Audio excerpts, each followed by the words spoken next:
I'm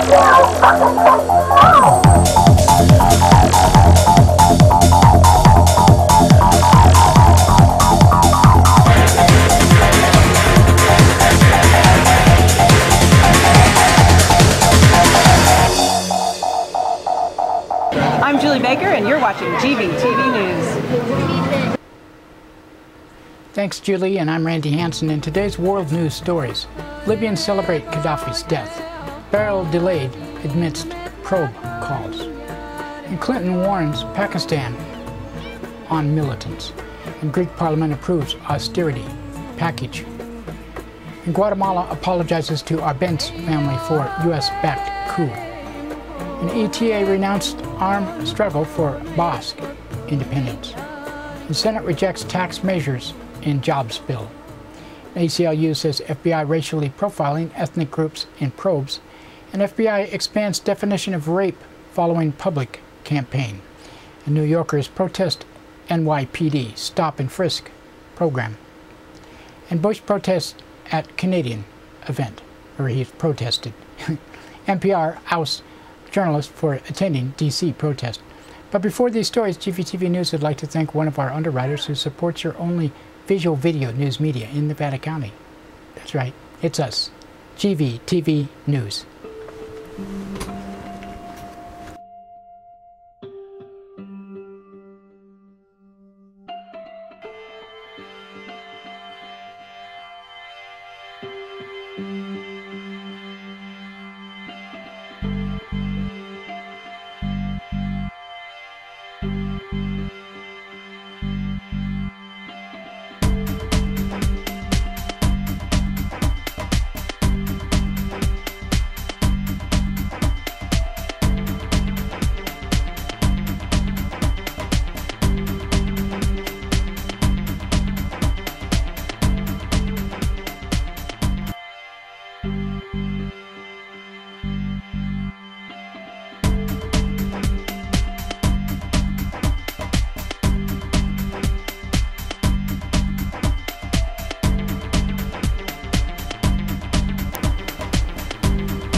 In today's first world news story, the burial of Muammar Gaddafi has been delayed amidst calls for a probe into the circumstances around his death.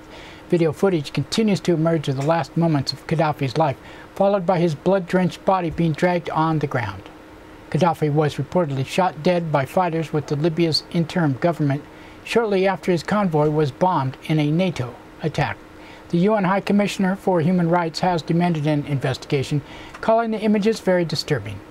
Libya's National Transitional Council says it will allow a third party to inspect Gaddafi's body, which is currently being held in a cold storage site in Maserati. Celebrations broke out across Libya on Thursday as news of Gaddafi's death spread. At the White House, President Obama said the conflict in Libya has come to an end. And he said the courageous Libyan people fought for their own future and broke the back of the regime. So this is a momentous day in the history of Libya. The dark shadow of tyranny has been lifted, and with this enormous promise, the Libyan people now have a great responsibility to build an inclusive and tolerant and democratic Libya that stands as an ultimate rebuke to the Gaddafi's dictatorship. Secretary of State Hillary Clinton is in Pakistan for a meeting with top Pakistani officials, including President Asif Ali Zardari. Clinton's visit followed a trip to Afghanistan where she warned of more unilateral actions inside Pakistan unless the Pakistani government follows U.S. demands to confront militants.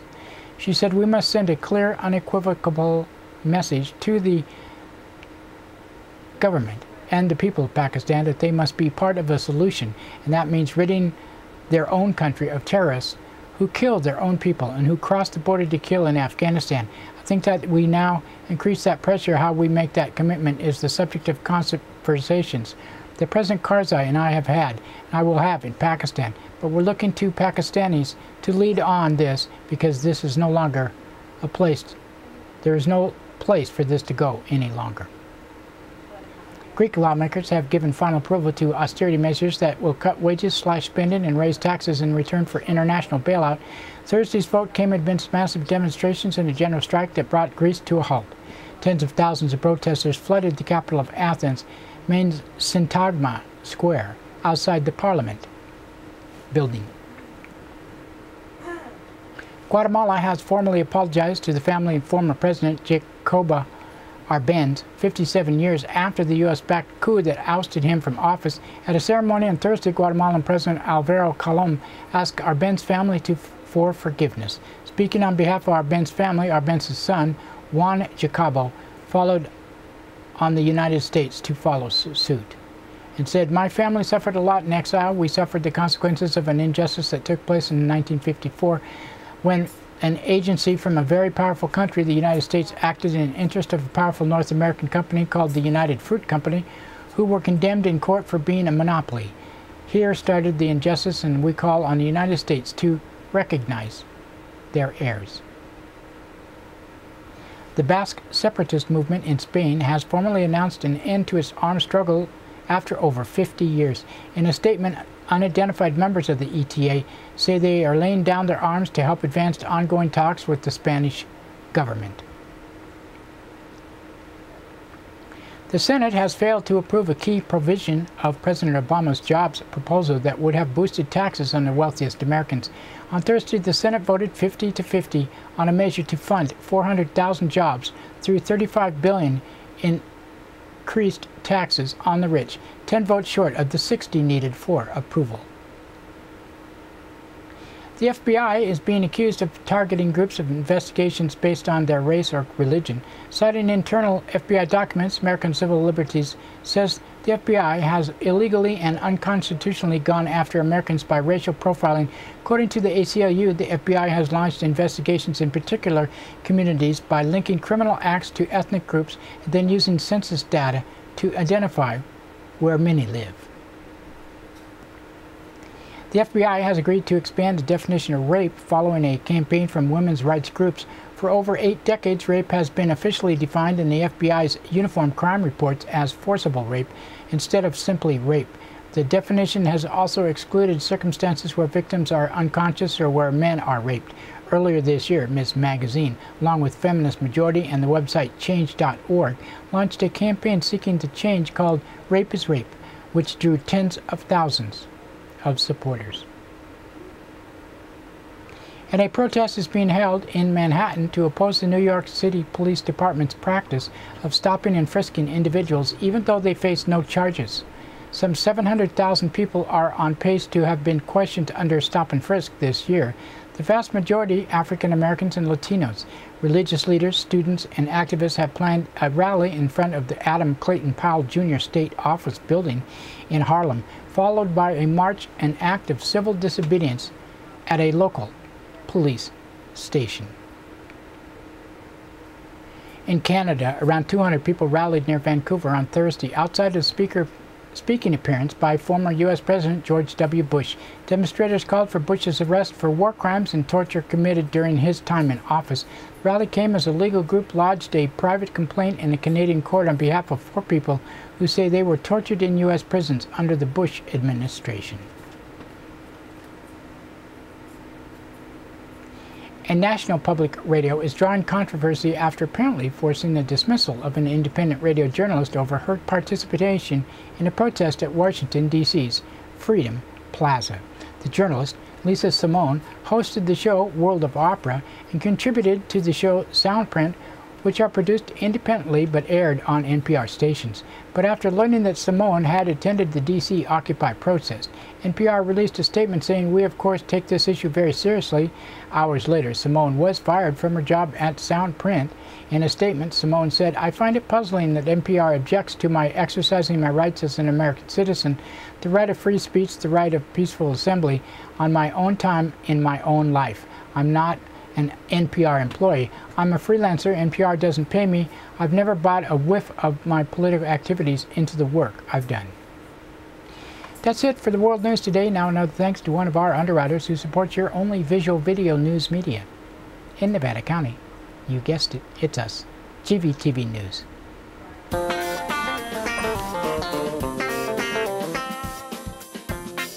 Soundcheck Music Center, the Rock and Roll Connection. We have guitars, amps, drum equipment, sound accessories, lessons, and repairs. We are located at 671 Maltman Drive, Grass Valley. 530-272-7236, open 7 days a week.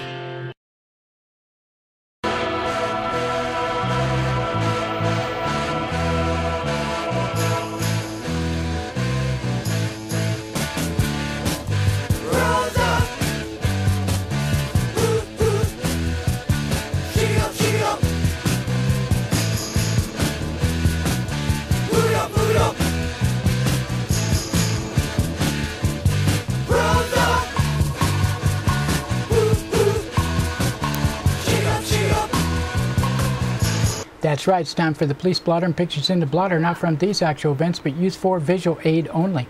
Grass Valley Police Department on Thursday, 9:56 a.m. A caller from 300 block of Clark Street reported possible drug activity. Second call was made at 5:33 p.m. also for drug activity. 11:38 a.m. caller from 300 block of Centennial Drive reported theft of firewood.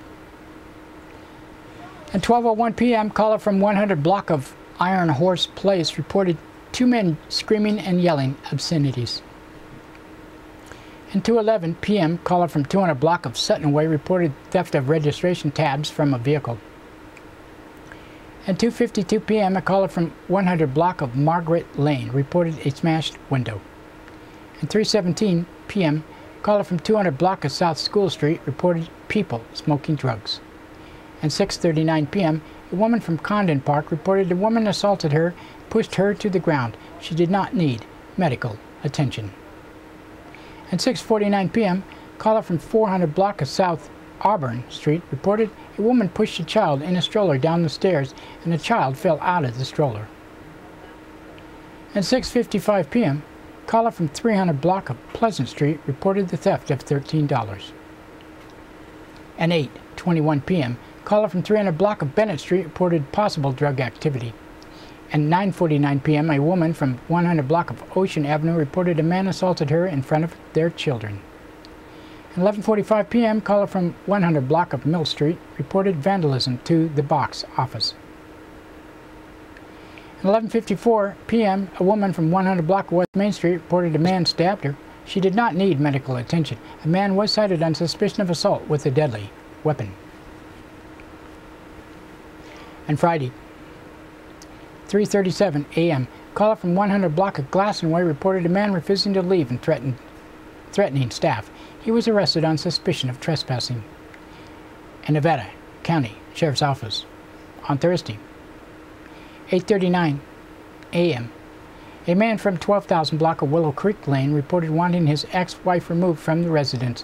She was arrested on suspicion of driving on a suspended license, and he was arrested on suspicion of spousal abuse and exhibiting a firearm. 9:33 a.m., a woman from 13,000 block of Desperado Drive reported vandalism to her vehicle. At 12:52 p.m., a woman from Forest Park Lawn reported a person knocking on her door, then broke the front window and ran. At 2:45 p.m., she called back to report the person pulled all her marijuana plants. At 4:42 p.m., she reported a man was in her house moving her belongings. Situation was mediated. At 11:28 p.m., the woman reported a man threw her into the wall. She did not need medical attention. And Friday, 1:05 a.m., a man from 11,000 block of Oak Drive reported possible burglary in progress. Residence was secure. At 3:11 a.m., a woman from 28,000 block of New School Road reported someone pounding on her door. Then she heard 5 gunshots. It was quiet when deputies arrived. Nevada City Police Department on Thursday, 8 a.m., a caller from Wyoming Road and Monroe Street reported a transient camp. They agreed to move on. At 7:22 p.m., a man from 100 block of Orchard Street reported a man banging on his door and calling him names. At 11:14 p.m., a man from 400 block of Spring Street reported finding a baggie of white powder on his porch. And that's it for the blotter today. Now another thanks to one of our underwriters who supports your only visual video news media in Nevada County. That's right, it's us, GVTV News.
In today's local news headlines, hearing continued in Damshin case. Realignment is affecting our county. And in a story written by Liz Keller of the Union, a hearing on a motion arguing that it's not enough evidence to hold the Montana man on drugs and weapons charges was continued to Nevada County Superior Court Friday. Troy Damshin was arrested on October 6, 2010, when Nevada County Sheriff's deputies allegedly found drugs, cash, and guns stashed in his truck and trailered car after a pretext traffic stop. Judge Thomas Anderson had previously ruled against a motion to throw out the evidence against Damshin. Damshin's attorney, Stephen Munkelt, had argued that the traffic stop was not justified and that a consent to search the vehicle was unlawfully obtained, but Anderson found the deputy made a justifiable traffic stop, had a justifiable reason to lift a tarp on the trailer, which allegedly released a strong odor of marijuana and triggered a further search. Damshin, 50, of Lewistown, Montana, faces charges of possession of a controlled substance while armed with a firearm, transportation of marijuana, and possession of marijuana for sale, and transportation of a controlled substance, possession of a controlled substance for sale, being a felon in possession of a firearm. Damshin has been arrested 3 times in Montana this year, all on drug and weapon charges. He's currently out on his own recognizance on the California charges. Anderson was scheduled to hear a new motion by Munkelt, arguing that insufficient evidence was presented at his preliminary hearing. That was postponed 1:30 p.m. November 18th to give Deputy District Attorney Jim Phillips time to file a response. In another Liz Keller story, 3 weeks into the implementation of new state law that reduces prison overcrowding through realignment, the impact already is being seen in local courtrooms. AB 109 went into effect October 1st and aims to reduce the state's prison population by about 38,000 inmates by realigning low-level felony offenders from prisons to locally run community-based correction programs. Realignment affects the non-serious, non-violent, and non-sex offenders. The bill changes the legal definition of more than 500 felonies to provide for punishment by local jail time only and no state prison. The length of the sentence is the same, but there is no parole or probation when these offenders are released from jail. Certain inmates are automatically disqualified from doing their time in local jails. These include anyone with a prior serious violent or felony sex offense conviction. There are about 68 exempted current crimes, including physical child abuse, elder abuse, vehicular manslaughter while intoxicated, and felony domestic violence. The judges have a new option called split sentencing. A judge can order the maximum term or impose a period of jail time plus a period of mandatory supervision by probation, not to exceed the maximum term. Realignment will force everyone to think out sentencing more thoroughly, predicted Nevada County Superior Court presiding judge Thomas Anderson. Now defendants will do prison time in county jail, Anderson added. What happens for the court is when we go to impose sentence, if we sent a person to prison before realignment, they would have parole. Now, with a prison term, there will be no supervision afterwards. Split sentencing offers judges a way to impose post-sentence supervision, however, Anderson also added. Defendants used to be able to reject probation and opt for prison. That can't happen with split sentencing. Anderson gave an example of a defendant being sentenced to 2 years. In reality, they're going to do 1 year in jail with good time credit, and when they're out and there's no supervision, he said. So if I want that person to have a transitional phase, I have to shorten their jail term. I can give them 1 year, they serve 6 months, then I can put them on community supervision for 1 year. There is no conduct credit for that. It is a day for day. What's problematic is to figure out how to determine split sentences, the appropriate way to split a sentence and still impose an appropriate amount of punishment, as in prison/jail time, and the terms of supervised release, Anderson added. Split sentencing does reduce jail time, but I would rather have some supervision for a period of time. I'd rather sacrifice some jail time. Ideally, defendants on probation will be evaluated for their criminogenic needs and to determine the root problems and try to address those. Rather than give them standard terms such as search and seizure, it's do they need literacy, their GED, mental health assistance, he said. The difficulty, of course, is having these services available. The probation department has been pretty proactive lining up community services. The other issue with pushing for some probation rather than for full term, jail term, Anderson said, is cultural. We expect people to do jail time and be punished, he said, but successful probation means the person engages in activities to help them become a part of the community rather than recycling through the system. System clearly wasn't working. Changing options will be difficult for defendants to understand, Anderson added. In particular, the changes will impact what Anderson calls the problem-solving courts. Mental health or drug court might not be as attractive of an option, he said, adding, I think the statutes will be modified a lot. There are a lot of gaps and we need time with it. As time goes on, we'll figure it out. Some of the changes, especially those having to do with defendants serving prison time locally, have caused chaos, with some cases on calendar where plea offers were already on the table or accepted prior to realignment. In one case last week, a Nevada County Superior Court judge refused to set aside a plea agreement for William Lawson Campbell, who pleaded no contest in August to 11 counts of obtaining money by false pretenses. Campbell faces a maximum of 8 years in prison, although the court favors a sentence of 5 years and 8 months. Prosecutors were unhappy he might serve his time in county jail. Because of AB 109, we didn't feel we were getting the benefit of the plea agreement, District Attorney Cliff Newell said. From the very beginning of the case, the Deputy District Attorney was insisting on a lengthy prison term. Obviously, the defense and the DA were not in agreement as to the length of term, but all parties were talking about the prison sentence. Now, an actual state prison sentence is potentially unavailable. Another case in court the same week, rough and ready man facing drug and weapons charges spent so long considering a plea agreement, the judge rescheduled his hearing. Craig Taylor Frady, 32, was arrested March 2010 after Nevada County Narcotics Task Force members allegedly found 4 grams of methamphetamine and 12 weapons, including shotguns, handguns, and AR-15. Apparently was modified to be automatic at his residence. He eventually pleaded no contest to possession of a machine gun, possession of meth for sale, possession of a controlled substance while in possession of a loaded firearm, receiving a potential term of 365 days in jail and 5 years probation.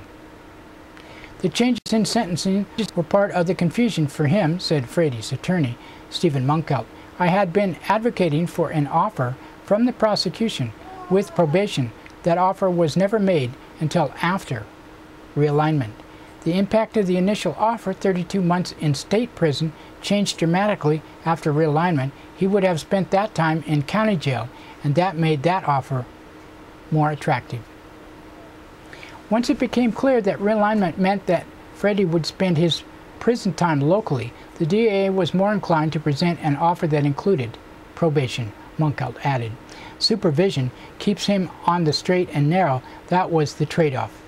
Drug case offers from prosecution often include a prison sentence, and now in many cases actual prison time is not an option, said Deputy District Attorney Jim Phillips, who prosecuted the Frady case.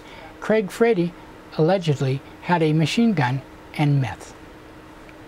The possession of a machine gun should be considered a serious crime, but it's not under the current list. Dangerous people are having their punishment mitigated, and their incentive to cooperate with probation is lost without the threat of prison, Phillips added. Phillips said he is skeptical of the changes brought by the AB 109 and the effect it will have locally. It's horrendous disruption for cases in progress, he said.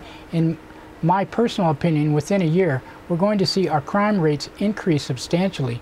As our jails quickly fill up, even the threat of jail time will become more problematic.